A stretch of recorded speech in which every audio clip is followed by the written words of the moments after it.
I went to WrestleMania 6 and I watched Hulk Hogan against the Ultimate Warrior, and I said, I'm doing this one day. You know what? Fast forward a whole bunch of years and I'm main eventing WrestleMania against The Undertaker. There's no way I ever would have dreamed of that.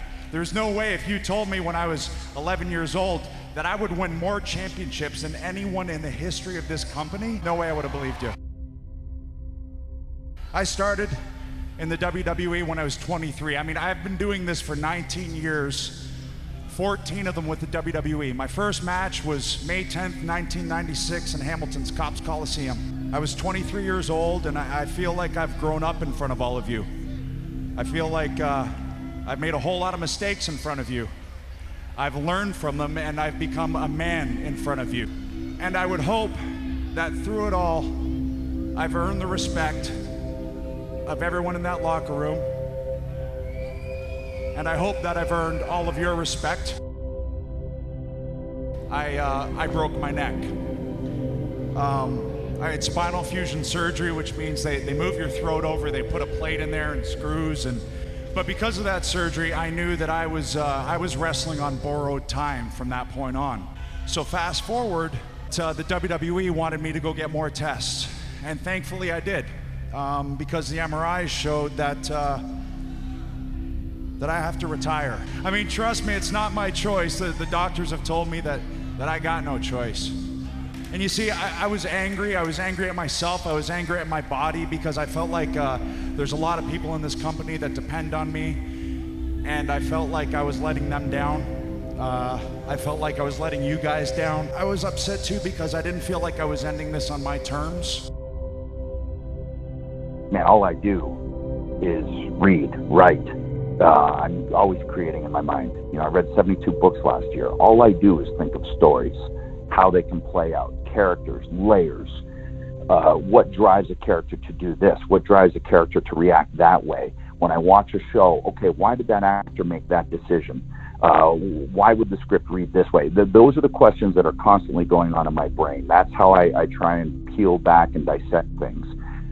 So in doing that, it feels like it's been training to come back to wrestling.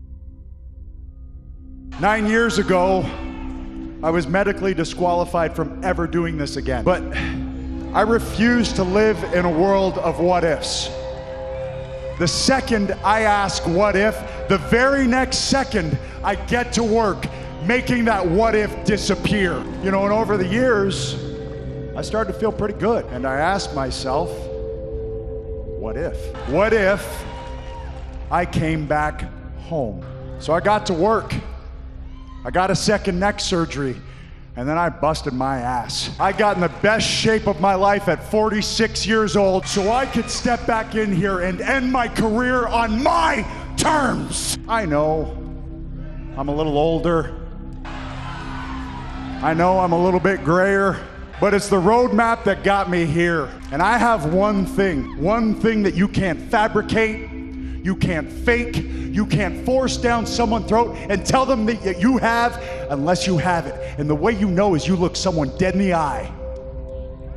I have grit. If you knock me down, I get back up.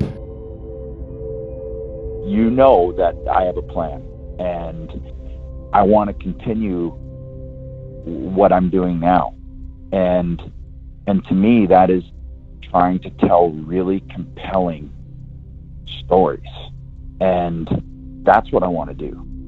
For as long as it lasts, for as long as I'm around, I want to tell compelling stories and at the same time teach and help and leave the industry in a better way than it was when I started, however long ago that was.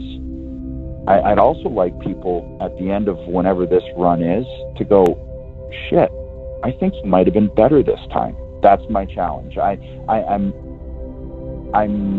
challenging myself against myself, I guess, I want this, it'll be a different edge. It will be a different thing, but that doesn't mean it can't be better.